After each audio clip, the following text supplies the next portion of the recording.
چونکہ اسما میڈم کے قبضے میں ہیں اور میں جان چکا ہوں کہ میڈم نے محض تمہاری وجہ سے سردار حیدر خان پر ہاتھ ڈالا ہے، اس لیے یہ تو ممکن نہیں ہے کہ اسما کو میں یہاں سے نکالنے کی کوشش کروں، نہ ہی یہ میرے بس کی بات ہے۔ یہ بھی ممکن نہیں کہ تم اس صورتحال میں میرا ساتھ دو۔ ہاں، تم بالکل ٹھیک کہہ رہے ہو، میڈم نے مجھ پر بڑے احسانات کیے، میں اسے دھوکہ نہیں دے سکتا۔ اگر میں چاہوں بھی تو تمہاری اس معاملے میں مدد نہیں کر سکتا۔ ہاں شہر، میں سمجھتا ہوں اگر تو نے اس موقع پر میڈم کو دھوکہ دیا تو وہ تیرا خون پی جائے گی۔ ویسے بھی تیری رگوں میں غیرت مند خون دوڑ رہا ہے، انہیں چڑھ سکتا ہے، جل سکتا ہے، پر بے وفائی نہیں کر سکتا۔ مگر شہر، اب جب کہ پروین سردار حیدر خان کی جیل سے نکل چکی ہے، کیا اسما کو آزاد کر دینا بہتر نہیں ہوگا؟ میں اس بارے میں کوئی رائے قائم نہیں کر سکتا، میڈم کو رپورٹ کر دوں گا، وہ کیا فیصلہ کرتی ہے میں کچھ نہیں کہہ سکتا۔ کیا تم مجھے بتا سکتے ہو کہ تمہیں سردار حیدر خان پر شک کیوں گزرا؟ اس نے یکا یک سوال داغا۔ میں چونک سا گیا۔ کیا مطلب؟ کیسا شک؟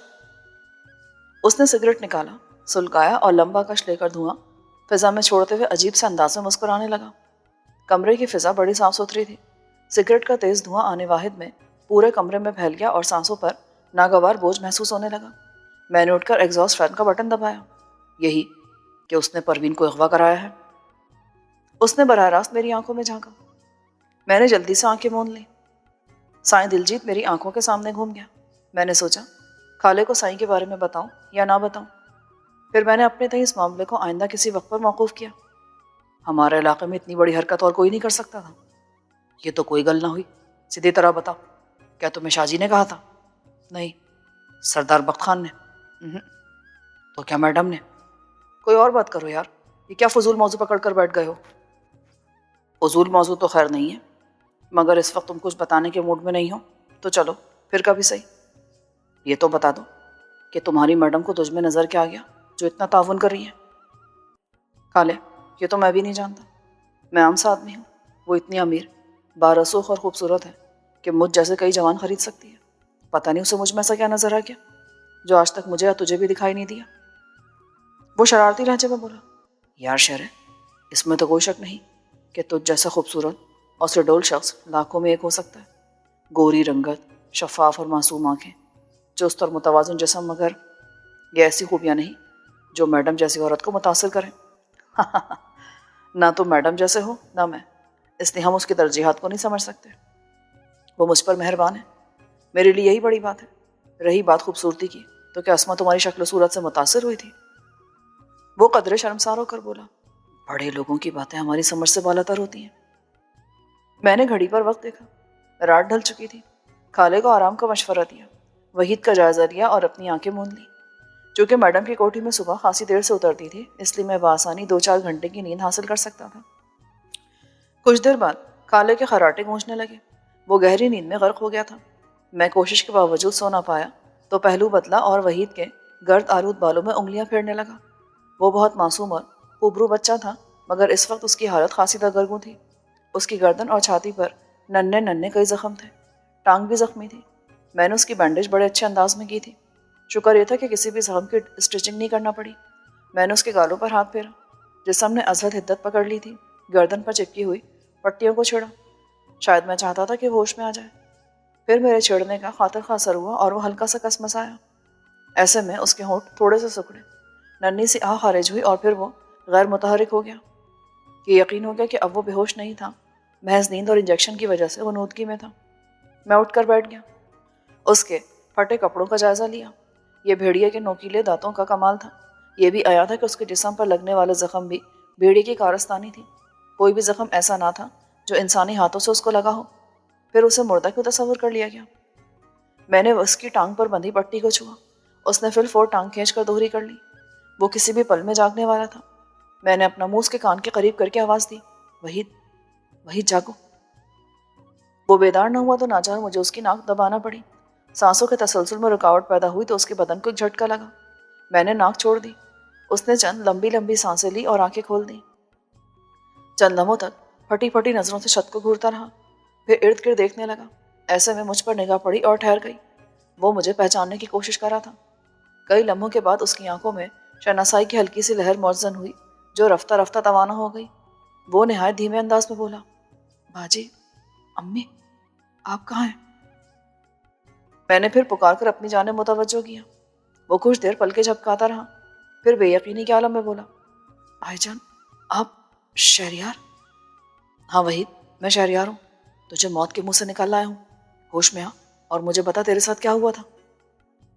وہ کافی دیر تک خالی الذہنی کسی کیفیت میں ساکت لیٹا رہا، پھر اس نے اپنی گردن اور چھاتی پر ہاتھ پھیرا، منہ سے سسکاری نکلی اور وہ ایک دم اٹھ کر بیٹھ گیا۔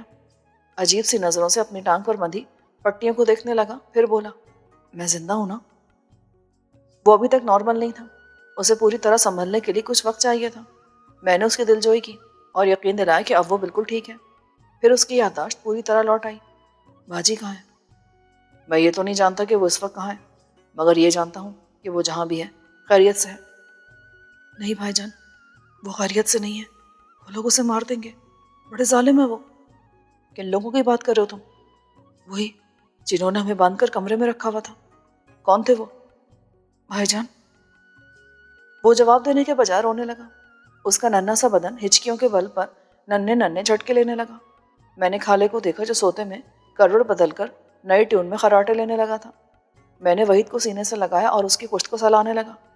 وہ کئی منٹوں تک پھوٹ پھوٹ کر روتا رہا، پھر اچانک مجھ سے علیحدہ ہو کر ادھر ادھر دیکھ کر بولا، وہ بڑا کتا کہاں ہے؟ بڑا کتا؟ میں چونکا، اس کی آنکھیں فرط دہشت سے پھیلنے کو آ گئی۔ وہ جھجری لے کر بولا، وہی جس نے میری گردن پر۔ میں سمجھ گیا، وہ اس بھیڑیے کی بات کر رہا تھا جس کے پنجوں سے ہم نے اسے چھڑایا تھا۔ چونکہ بھیڑیے کی شکل بگیاڑی کتے سے ملتی جلتی ہوتی ہے اور اس نے زندگی میں پہلے کبھی بھیڑیا نہیں دیکھا ہوگا، اس لیے اسے کتا سمجھنے کی غلطی کر بیٹھا۔ میں نے اسے دلاسا دیا کہ اس کتے کو میں نے مار بھگایا ہے، اب وہ یہاں نہیں آئے گا۔ جب وہ سنبھل گیا اور اسے قید سے نکلنے کا یقین ہو گیا تو اس نے مجھے کچھ یوں اپنی روداد سنائی۔ اس کا باپ سجاول عشرت عرف عاشی کی شادی اپنے خاندان میں کرنا چاہتا تھا۔ عاشی کی ماں کی تمام تر کوششوں کے باوجود اس کے دل سے اپنے خاندان کی حد سے بڑھی ہوئی محبت محو نہیں ہوئی تھی۔ عاشی اپنے کسی کزن سے شادی نہیں کرنا چاہتی تھی کیونکہ حقیقت میں کوئی اس کے ہم پلہ نہیں تھا۔ وہ پڑھی لکھی اور نفیس مزاج کی لڑکی تھی، جبکہ اس کے باپ کے خاندان میں تعلیم کا رواج نہ ہونے کے برابر تھا۔ سبھی کاشتکاری کے شعبے سے تعلق رکھتے تھے۔ عاشی کی ماں چاہتی تھی کہ اس کی شادی کسی پڑھے لکھے خاندان میں ہو۔ عاشی نے اپنی ماں کو بتا دیا تھا کہ وہ مظفر گڑھ کے ایس پی سلیم شہزاد کے بیٹے شاہد سلیم میں دلچسپی لیتی ہے۔ دونوں بارہا مل چکے تھے اور ایک دوسرے پر اپنی پسندیدگی عیاں کر چکے تھے۔ وہ فوج میں بطور سیکنڈ لیفٹیننٹ ٹریننگ حاصل کرا تھا۔ اس نے عاشی کو یقین دلایا تھا کہ جو ہی اسے کمیشن ملا وہ اپنے گھر والوں کو عاشی کے بارے میں بتا دے گا اور اس کے گھر شادی کا پیغام بھجوا دے گا۔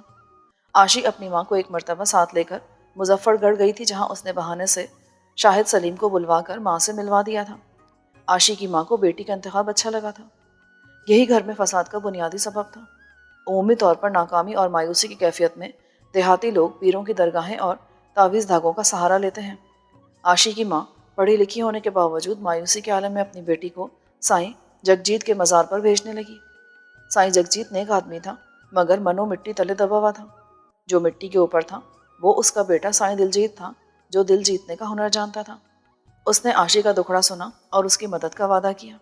تعویذ دیے جنہیں گھول کر سجاول کو 21 دنوں تک پلایا جانا تھا۔ عاشی تعویذ گھول گھول کر اپنے باپ کو پلاتی رہی، مگر وہ بدستور اپنی ہٹ پر قائم رہا۔ سائیں دلجیت نے دوسرا پتا پھینکا، عشرت سے کہا کہ وہ اس کی خاطر چلہ کاٹے گا۔ اسی امید پر وہ اپنی ماں سے رقم لاتی رہی اور دلجیت کے ہاتھ پہ رکھتی رہی۔ اس نے کبھی تو کالے بکرے کا تقاضا پورا کیا، کبھی سیاہ مرغوں کی جوڑی پہنچائی اور کبھی نظر و نیاز کے نام پر سینکڑوں روپوں کی قربانی دی، مگر معاملہ جو کا تو رہا۔ اسی دوران سجاول نے اپنے بھانجے کے حق میں حتمی فیصلہ سناتے ہوئے منگنی کے دن کا اعلان کر دیا۔ عاشی موقع پا کر اپنے بھائی وحید کے ساتھ موٹر سائیکل پر بھاگی بھاگی سائیں دلجیت کے پاس پہنچی۔ یہ وقت مریدوں کی آمد و رفت کا نہیں تھا، شام کو مزار پر کوئی نہیں جاتا تھا۔ وہ پہنچ گئی۔ سائیں نے اسے دیکھا تو دونوں کو اپنے حجرے میں لے گیا اور عاشی سے پوچھا، کیا تم کسی کو بتا کر آئی ہو کہ یہاں آ رہی ہو؟ نہیں سائیں جی، میں بہت پریشان ہوں، صرف 2 دن باقی ہیں، کچھ کیا جا سکتا تو کریں ورنہ میں خودکشی کر لوں گی۔ وہ پھوٹ پھوٹ کر رونے لگی، تم فکر نہ کرو، سب ٹھیک ہو جائے گا۔ میں ابھی تک بہت رعایت سے کام لے رہا تھا کہ کہیں اس بدبخت کو نقصان نہ پہنچے، ورنہ وہ کیا اور اس کی اوقات کیا، ایک ہی وار میں پچھاڑا جائے گا۔ تم فکر نہ کرو۔ کیا تم نے اپنی ماں کو بتایا ہے؟ نہیں، وہ گھر میں نہیں تھی، مجھے بڑی مشکل سے یہاں آنے کا موقع ملا ہے، شاید میں دوبارہ نہ آ سکوں۔ وہ اٹھ کر اندرونی کمرے میں گیا اور وحید سے بھی یہی سوال پوچھا۔ جب تسلی ہو گئی تو اس نے دونوں کو حجرے میں بیٹھے رہنے کا حکم دیا اور کچھ دیر کے لیے اندر چلا گیا۔ جب واپس آیا تو اس نے ہاتھوں میں نفیس ٹرے تھام رکھی تھی۔ ٹرے میں 3 بڑے بڑے گلاس پکڑے تھے۔ وہ پیار سے بولا، لو شربت پیو، پھر بیٹھ کر تمہیں ایسا تعویذ لکھ کر دوں گا جو فوری طور پر اپنا کام شروع کر دے گا۔ دیکھنا وہ تمہارے احمق باپ کو کیسے منٹوں میں سیدھا کرتا ہے۔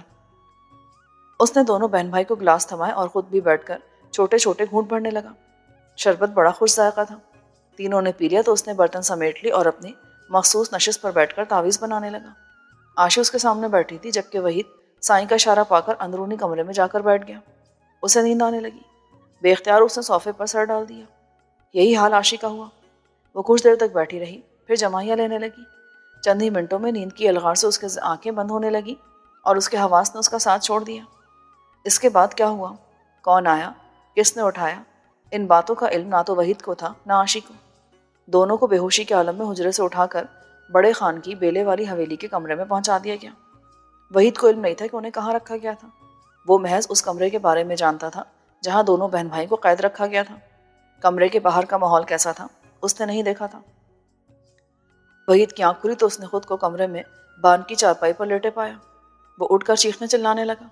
کم سن تھا، یہ سجھائی نہیں دیتا تھا کہ اسے اور اس کی جوان بہن کو اغوا کر لیا گیا تھا۔ دروازہ کھولنے کی کوشش کی تو پتہ چلا کہ باہر سے بند تھا۔ چیخو پکار سے تھکا تو چارپائی پر بیٹھ کر رونے لگا۔ اسی اثنا میں اس کی نظر برابر والی چارپائی پر آڑی ترچھی لیٹی عشرت پر پڑی۔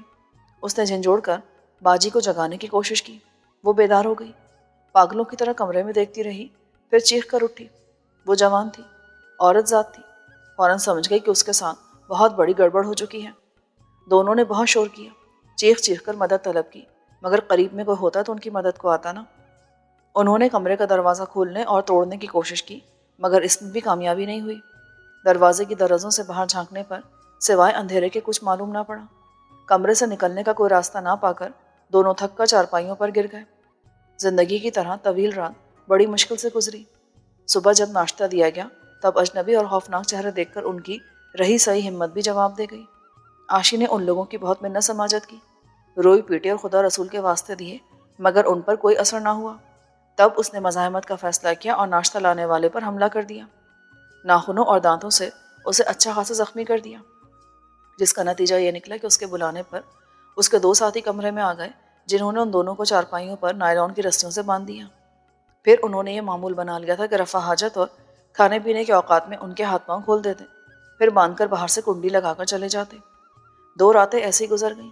آشی ہر بار کھانا لانے والے سے اپنا قصور اور مستقبل کے بارے میں پوچھتی تو اسے یہی جواب ملتا کہ جلد ہی اسے پتہ چل جائے گا۔ تیسری رات کے پچھلے پہر میں دروازے کی کنڈی کھلی۔ ایک لمبا تڑنگا شخص اندر داخل ہوا۔ اس کے کندھوں پر ایک لڑکی لدی ہوئی تھی جسے اس نے وحید کے برابر والی چارپائی پر ڈال دیا۔ وہ بے ہوش تھی اور صبح تک مردوں کی طرح پڑی رہی۔ دن چڑھے وحید کو اس کمرے سے نکال کر ساتھ والے کمرے میں ڈال دیا گیا۔ حویلی میں آنے والے لوگوں کی تعداد 10 سے زیادہ تھی۔ مستقل طور پر حویلی میں رہائش پذیر رہنے والے لوگ 6 تھے، جن میں سے 4 کو اسٹور میں مردہ حالت میں دیکھ چکا تھا۔ وحید نے بھی ان سب کے حلیے مجھے بتائے تھے۔ وہ جن ناموں سے دوسرے کو مخاطب کرتے تھے، وحید کو وہ سبھی نام یاد تھے۔ یہ الگ بات تھی کہ ان ناموں کو ازبر کرنے کی اب کوئی ضرورت نہیں رہی تھی۔ 4 تو اپنی تمام تر خباثتوں کے ساتھ دنیا سے رخصت ہو چکے تھے، جبکہ باقی لوگوں سے ہمارا ٹکراؤ نہیں ہوا تھا۔ وحید ان کے نزدیک فالتو پرزہ تھا۔ شاید سردار حیدر خان کے حکم کا انتظار تھا یا کوئی اور مصلحت کار فرما تھی کہ انہوں نے وحید کو آتے ہی موت کی گھاٹ نہیں اتارا تھا، بلکہ اسے لڑکیوں کے ساتھ قید میں زندہ رکھا گیا تھا۔ پھر ایک دن کمرے میں ہلچل پیدا ہوئی۔ شور اٹھا کہ بڑا خان آ گیا ہے۔ سبھی ایک دم کمرے سے بھاگ نکلے۔ بڑا خان اس کمرے میں نہیں آیا تھا جس میں وحید کو باندھ کر رکھا گیا تھا، اس لیے وہ بڑے خان کو دیکھنے سے محروم رہا تھا۔ بڑا خان وحید کے اندازے کے مطابق آشی کے کمرے میں گیا تھا۔ اس کے جانے کے بعد حویلی میں رہنے والے بدماشوں کا رویہ یک لخت وحید سے بدل گیا۔ انہوں نے نہ صرف اسے نہلایا بلکہ اچھا کھانا بھی کھلایا۔ کھانے کے بعد اسے سلور کے گلاس میں ایک شربت پینے کو دیا گیا۔ وہ نہیں جانتا تھا کہ گلاس میں پانی نہیں آگ بھری ہوئی تھی، جس نے اس کے حلق سے شکم تک آگ لگا دی۔ ذائقہ بھی اسے پسند نہیں آیا تھا، مگر اسے پینا پڑا۔ کچھ ہی دیر میں شراب نے اپنا اثر دکھانا شروع کر دیا اور وحید خود کو فضاؤں میں اڑتا محسوس کرنے لگا۔ وہ ایسے حالات سے کبھی نہیں گزرا تھا۔ ماں باپ نے ہمیشہ پیروں تلے اپنی ہتھیلیاں رکھی تھیں اور زمانے کے سرد و گرم سے محفوظ رکھا تھا۔ تبھی نہیں سمجھ پایا کہ اس کے ساتھ کیا ہونے والا ہے۔ وحید کی سنائی ہوئی کہانی کے پیش نظر مجھے یقین تھا کہ بڑے خان نے اسے مار کر پھینک دینے کا حکم صادر کیا تھا۔ تبھی اس کے کارندوں کی ہوس کے گھوڑے اچانک بے لگام ہو گئے۔ جب ایک وجود کو ہمیشہ کے لیے صفحہ ہستی سے مٹا ہی دینا تھا تو پھر اس سے کچھ عرصہ سفلی آتش قدر دہکائے رکھنے میں کیا حرج تھا؟ آنے والے کئی دنوں تک چاروں نے اس کی خوبصورتی کو اس کی بدقسمتی بنا کر اپنی اپنی بھوک غیر فطری انداز میں مٹائی اور انسانیت کی دھجیاں کسی خوف و اندیشے کے بغیر اڑائیں۔ وہ پینا نہیں چاہتا تھا، کھلونا بن کر چارپائیاں بدلنا نہیں چاہتا تھا، مگر برسوں عورت کے سائے تک کو ترسنے والے بھیڑیے اس کی ایک نہ سنتے تھے۔ وہ نہیں جانتا تھا کہ اس کا کیا انجام ہونے والا ہے۔ وہ کبھی ہوش میں ہوتا تو کبھی لڑک رہا ہوتا۔ اس کی یادداشت بھی رفتہ رفتہ اس کا ساتھ چھوڑتی جا رہی تھی۔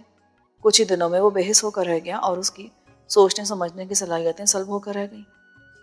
پھر ایک دن اسے بھنبوڑنے والوں کی بھوک مٹ گئی تھی یا انہیں کوئی اور مشکل درپیش آ گئی تھی کہ اسے مار پھینکنے کا فیصلہ کر لیا گیا۔ اس نے منت سماجت نہیں کی، زندگی کے لیے واویلا نہیں کیا، بلکہ بڑی خاموشی اور لاپرواہی سے بیٹھا ان کے درمیان اپنے بارے میں ہونے والی گفتگو سنتا رہا، یوں جیسے اسے مارنے کا نہیں کسی اور کو قتل کرنے کا منصوبہ بنایا جا رہا ہوں۔ بڑی مونچھوں والے لمبے تڑنگ کے شخص نے اسے اٹھا کر چارپائی پر پھینکا، اس کی گردن پر دونوں ہاتھ جمائے اور جبڑا بھینچ لیا۔ وحید کو یہی یاد تھا کہ اس سمے اس کا سینہ پھٹنے کو آ گیا تھا، وہ سانس نہیں لے پا رہا تھا۔ ایسے ہی وقت میں وہ بے ہوش ہو گیا اور اسے مردہ سمجھ کر بیلے میں پھینک دیا گیا۔ اس کی جب آنکھ کھلی تو اس نے خود کو بھیڑیے کے رحم و کرم پر پایا۔ شاید اسی کے نوکیلے دانتوں کی بدولت ہونے والے تیز درد نے اسے موت جیسی اندھی بے ہوشی سے نکالا تھا۔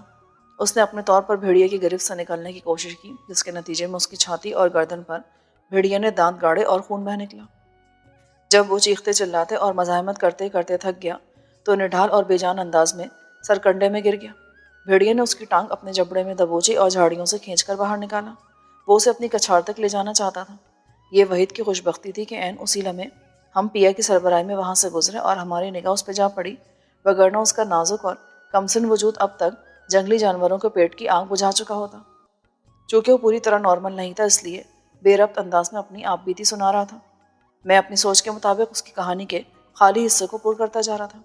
میرے کوریدنے پر اس نے بتایا کہ اس نے نئی لانے والی لڑکی کا چہرہ نہیں دیکھا تھا۔ وہ اس کے سامنے اوندھے منہ چارپائی پر ڈالی گئی تھی۔ علیحدہ کمرے میں لے جائے جانے کے بعد اس نے اپنی بہن کو ایک مرتبہ بھی نہیں دیکھا تھا اور نہ ہی اس کی آواز سنی تھی۔ جب میں نے وہاں کسی مرد قیدی کے بارے میں پوچھا تو اس نے لا علمی کا اظہار کیا۔ اس نے کسی مرد قیدی کو وہاں لائے جاتے یا رکھے جاتے ہوئے نہیں دیکھا تھا اور نہ ہی اس نے کچھ ایسا سنا تھا۔ وہ تو یہ بھی نہیں جانتا تھا کہ عاشی یا عاشی کے بعد لائی جانے والی لڑکی کو اغوا کرنے کا کیا مقصد تھا، اور وہ اس کے حویلی سے نکلنے تک وہیں موجود تھی۔ وہ مزید کوئی کارآمد بات نہ بتا سکا اور گھٹنوں میں سر ڈال کر بیٹھ گیا۔ میں نے دیکھا تھا کہ باتیں کرتے ہوئے بار بار اس کے چہرے پر تکلیف کے آثار ابھر آتے تھے۔ چونکہ میرے پاس میڈیکل کٹ نہیں تھی، اس لیے میں نے اس کے زخموں پر بندھی ہوئی پٹیوں کو چھیڑنے یا کھولنے کی کوشش نہیں کی۔ یہی سوچ کر خاموش رہا کہ دن چڑھے میڈیکل باکس منگوا کر اس کی اثر نو بینڈیج کروں گا، اور اگر ضروری ہوا تو میڈم سے کہہ کر اسے کسی ڈاکٹر کے پاس بھجوا دوں گا۔ خالہ اس دوران مسلسل خراٹے لیتا رہا۔ وہ تھکا ہوا تھا۔ اچھا تھا کہ اس پر سوار کسل مندی اور تھکاوٹ دور ہو جاتی اور وہ بیدار ہونے پر حشاش بشاش ہوتا۔ میں نے پانی پیا، وحید کو پلایا، پھر کھڑکی کا پردہ ہٹا کر باہر دیکھا۔ صبح ہو چکی تھی۔ اس وقت نور پور مکمل طور پر جاگ چکا ہوتا تھا۔ کھیت آباد ہو چکے ہوتے تھے۔ یہ چونکہ بڑا شہر تھا، یہاں تصنع اپنے آکٹوپس پوری طرح پھیلا چکی تھی، اس لیے لوگ آدھی رات کے بعد بستر پر گرتے تھے اور دن چڑھے جاگتے تھے۔ وحید نے میرے استفسار پر بتایا کہ اسے بھوک لگی ہے۔ بھوک مجھے بھی لگ رہی تھی۔ میں کمرے سے نکلا، ظاہر خان کا پتہ کیا۔ وہ سونے کے لیے جا چکا تھا۔ وہ بڑا کارآمد بندہ تھا۔ ایک ہی وقت میں گن مین، گیٹ کیپر اور کوک کے فرائض سر انجام دیتے ہوئے بھی خوش باش اور چاقو چوبند رہتا تھا۔ اس کی جگہ پر زوار سیکیورٹی گارڈ کی ڈیوٹی سنبھال چکا تھا۔ اس سے ابھی تک میری الگ سلگ اس مرحلے میں داخل نہیں ہوئی تھی کہ اسے چائے پانی کا کہہ سکتا۔ اس لیے میں گیسٹ روم کے کچن میں گیا۔ وہاں شبو کو موجود نہ پا کر اپنی مدد آپ کے تحت میں نے چائے کے 3 کپ تیار کیے۔